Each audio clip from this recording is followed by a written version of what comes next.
Assalamualaikum adik-adik, jumpa lagi bersama Ibu Ani di Ayo Belajar Channel. Pada kesempatan kali ini kita akan membahas materi tentang gaya dan hukum Newton. Sebelum kita membahas materi, jangan lupa kita awali dengan doa terlebih dahulu ya. Baik, sebelum kita membahas materi, Ibu punya dua pertanyaan. Pertanyaan pertama, pernahkah kalian bermain ketapel? Bagaimana cara menggunakannya? Nah, kemudian pertanyaan yang kedua, apa yang terjadi ketika kalian berada di atas mobil yang sedang melaju kencang, kemudian tiba-tiba direm? Nah, coba adik-adik renungkan ya, dua hal ini pernahkah kalian mengalaminya? Dua pertanyaan tadi sangat erat kaitannya dengan materi yang akan kita bahas.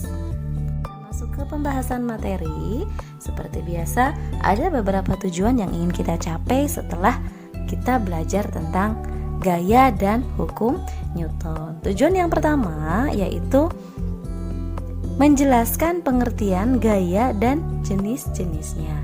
Tujuan yang kedua, memahami dan menjelaskan tentang penjumlahan gaya atau resultan gaya. Yang ketiga, mengidentifikasi penerapan hukum Newton dalam kehidupan sehari-hari. Nah, ini beberapa tujuan yang ingin kita capai dalam kita belajar tentang gaya dan hukum Newton. Ya, coba adik-adik perhatikan gambar berikut. Yang pertama ada gambar seorang pria tengah menarik gerobak, dan yang kedua ada seorang anak tengah mendorong lemari. Ada dua kata di sini ya, istimewa sekali, menarik dan mendorong. Apa ini? Kira-kira apa? Ternyata tarikan atau dorongan yang bekerja pada suatu benda, itulah yang kemudian kita kenal dengan gaya. Jadi, gaya adalah suatu tarikan atau dorongan yang bekerja pada suatu benda. Paham ya? Selanjutnya, simbol gaya. Gaya disimbolkan dengan huruf F kapital. Dan satuan gaya dalam SI kita kenal dengan Newton. Biasa disimbolkan dengan N kapital atau N besar. Newton itu setara dengan kilogram meter per sekon kuadrat. Sementara itu, alat ukur gaya adalah dinamometer atau neraca pegas. Nah, ini gambar dari sebuah dinamometer atau neraca pegas. Mungkin sebagian dari adik-adik pernah melihat ya benda ini. Ini namanya neraca pegas. Selanjutnya, pengaruh gaya terhadap benda. Apakah gaya berpengaruh terhadap benda? Tentu iya ya. Apa saja pengaruh gaya terhadap benda? Apa yang diakibatkan oleh gaya terhadap benda? Yang pertama, gaya mampu mengubah posisi benda. Kemudian yang kedua, gaya mampu mengubah arah gerak benda. Yang ketiga, gaya mampu mengubah bentuk benda. Dan yang keempat, gaya mampu mengubah kecepatan benda. Jadi, pengaruh gaya terhadap benda bisa merubah 4 hal ya: posisi, arah, bentuk, dan kecepatan. Selanjutnya, jenis-jenis gaya. Yang pertama ada gaya sentuh, yaitu gaya yang bekerja pada suatu benda dengan melalui sentuhan langsung dengan benda tersebut. Jadi gaya bekerja dengan menyentuh bendanya langsung ya. Contohnya, yang pertama ada gaya otot. Orang mendorong atau menarik itu menggunakan gaya otot. Gaya otot akan bekerja kalau menyentuh. Orang tidak akan mampu mendorong meja tanpa dia menyentuh mejanya, gitu ya. Yang kedua, ada gaya pegas. Itu contohnya ketapel. Ketapel termasuk contoh dari gaya pegas. Yang ketiga, ada gaya gesek. Nah, kenapa seorang penerjun payung tidak tiba-tiba jatuh ke tanah saat dia melompat? Karena ada gesekan antara parasut dengan udara, sehingga gerakannya sedikit melambat, sehingga dia turun ke tanah dengan pelan-pelan. Selanjutnya, jenis gaya yang kedua yaitu gaya tak sentuh. Gaya tak sentuh adalah gaya yang bekerja pada benda tanpa melalui sentuhan langsung dengan bendanya tersebut. Contohnya apa? Contohnya ada gaya magnet, di mana magnet bisa menarik logam tanpa harus menyentuh logam tersebut. Dari kejauhan aja bisa menarik, gitu kan? Kemudian yang kedua ada gaya gravitasi. Yang ketiga ada gaya listrik. Nah, ini 3 contoh dari gaya tak sentuh. Selanjutnya kita lanjutkan dengan resultan gaya atau perpaduan gaya. Di sini ada 2 aturan untuk resultan gaya. Di antaranya yang pertama, jika gaya-gayanya bekerja searah, maka resultannya adalah penjumlahan dari gaya-gaya tersebut. Kita ambil contoh, misal ada sebuah gaya besarnya 5 Newton bergerak ke kanan, dan gaya kedua besarnya 7 Newton bergerak ke kanan. Ini sama-sama bergerak ke kanan ya. Maka resultannya adalah R sama dengan 5 Newton ditambah 7 Newton, sehingga diperoleh R-nya 12 Newton. Kemudian yang kedua, jika gaya-gaya yang bekerja itu berlawanan arah, maka resultannya adalah selisih atau pengurangan dari gaya-gaya tersebut. Contohnya, ada sebuah gaya besarnya 4 Newton bergerak ke kanan, dan ada gaya kedua besarnya 6 Newton bergerak ke kiri. Gaya pertama ke kanan, gaya kedua ke kiri. Berapa resultannya?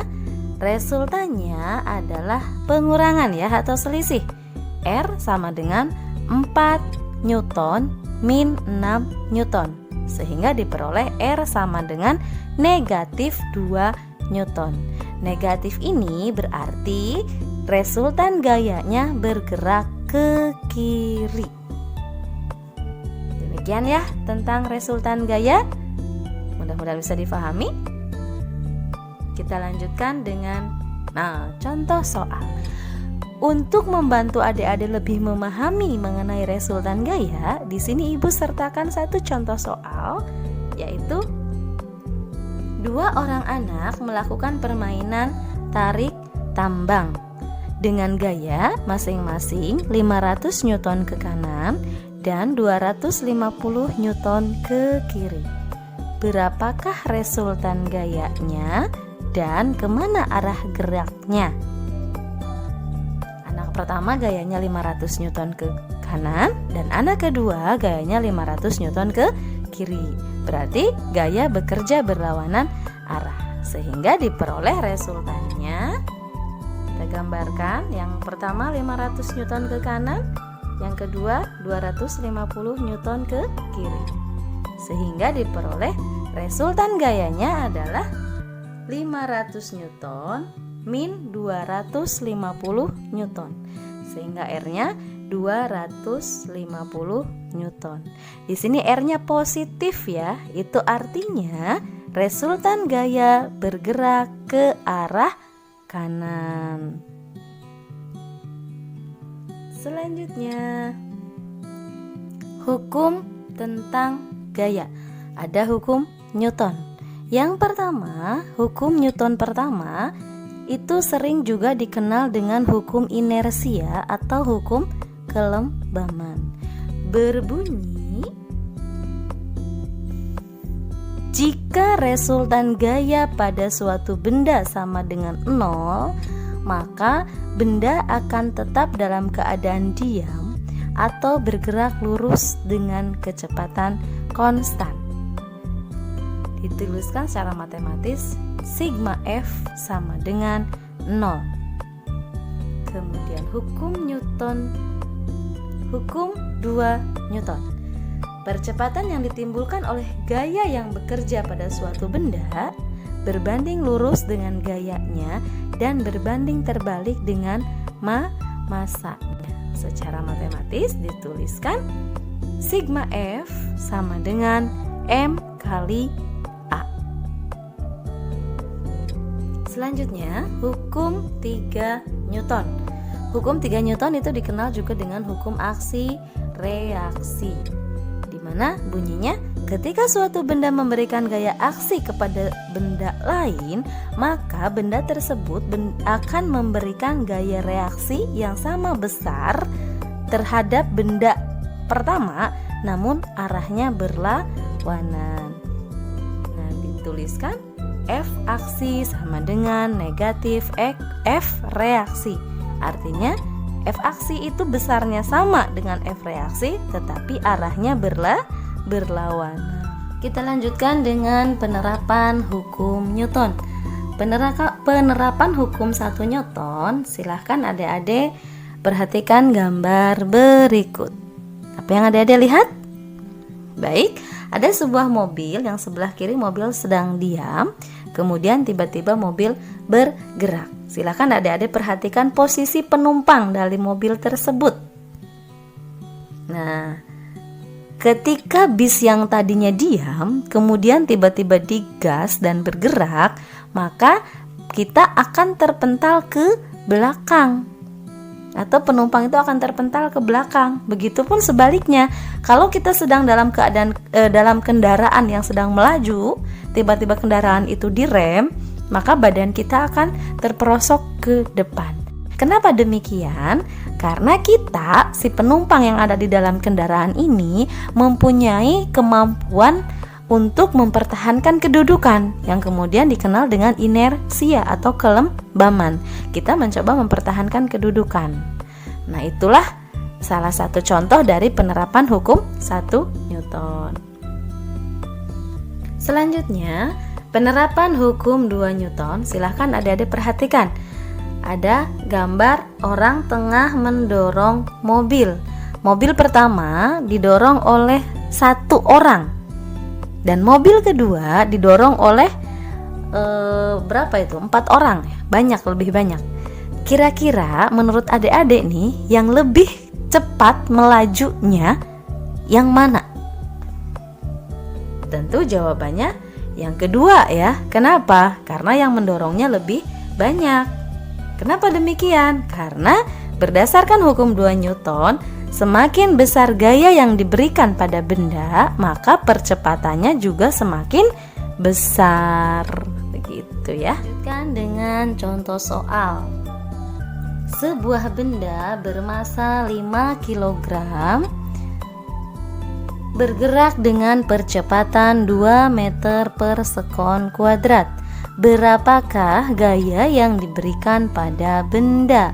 Penyelesaiannya, tuliskan dulu besaran yang diketahui. Diketahui M-nya, masanya 5 kg, percepatannya atau A-nya adalah 2 meter per sekon kuadrat. Ditanyakan F. Jawab. Kita tulis rumus umumnya. F sama dengan M kali A. Masukkan angkanya, M-nya 5 dan A-nya 2. Sehingga diperoleh F sama dengan 5 kg kali 2 meter per sekon kuadrat, sama dengan 10 kg meter per sekon kuadrat, atau setara dengan 10 Newton. Sehingga diperoleh ya, F-nya adalah 10 Newton. Selanjutnya, penerapan hukum 3 Newton. Nah, gambar apakah itu? Coba dari perhatikan. Di situ ada gambar seorang bapak tengah mendayung perahu ya. Kenapa perahu melaju ke depan, padahal orang menggerakkan dayungnya ke belakang? Ada yang tahu jawabannya kenapa bisa demikian? Tepat sekali, karena ketika seorang mendayung perahu, pada waktu mengayunkan dayung, pendayung mendorong air ke belakang. Berarti pendayung memberikan gaya aksi. Sebagai reaksinya, air memberikan gaya pada dayung sehingga perahu melaju ke depan. Jadi di sini ada gaya aksi dan reaksi. Ada gaya gesek, yaitu gaya yang arahnya berlawanan dengan arah gerak benda atau arah kecenderungan benda akan bergerak. Contohnya, Adik perhatikan gambar berikut. Ada seorang anak tengah berlari ke arah depan, maka gaya geseknya itu mengarah ke belakang anak tersebut karena melawan arah gerak anak tersebut ya. Gaya gesek, ingat, gaya gesek adalah gaya yang selalu melawan arah gerak benda. Nah, gaya gesek itu dibedakan menjadi dua. Ada gaya gesek yang menguntungkan, ada gaya gesek yang merugikan. Di sini Ibu akan sampaikan beberapa contoh gaya gesek yang merugikan dan menguntungkan. Di antaranya, gaya gesek yang menguntungkan pertama, gesekan antara kanvas rem dengan pelek bermanfaat sehingga sepeda mudah direm. Kemudian yang kedua, gesekan yang terjadi antara gergaji dengan kayu bermanfaat juga sehingga kayu dapat dipotong dan kita bentuk sesuai dengan yang kita butuhkan. Yang ketiga, gesekan antara amplas dan kayu bermanfaat sehingga kayu menjadi lebih halus dan bisa kita warnai ya. Setelah kayu menjadi lebih halus, kita mewarnainya, mengecatnya itu lebih mudah juga. Selanjutnya, contoh gaya gesek yang merugikan. Pertama, gesekan antara ban mobil dengan permukaan jalan merugikannya karena lama-kelamaan ban mobil menjadi tipis. Yang kedua, gaya gesek antara udara dan kendaraan merugikan karena dapat menghambat laju kendaraan. Dan yang ketiga, gesekan antara rantai dengan gear merugikan juga karena keduanya bisa menjadi aus lama-lama ya. Nah, ini Ibu kasih contoh dari gaya gesek yang menguntungkan dan yang merugikan masing-masing 3 ya. Tapi adik-adik bisa mencari lebih banyak dari ini karena banyak sekali contohnya. Silahkan nanti adik-adik coba amati peristiwa-peristiwa di sekeliling adik-adik dan silahkan adik-adik cari contoh gaya gesek yang menguntungkan dan yang merugikan. Nah, Ibu rasa video kali ini cukup. Mudah-mudahan bermanfaat dan mudah-mudahan membantu adik-adik ya dalam belajar tentang gaya dan hukum Newton. Terima kasih. Assalamualaikum warahmatullahi wabarakatuh. Sampai jumpa di video-video selanjutnya. Terus pantengin ya, ayo belajar channel. Bye-bye.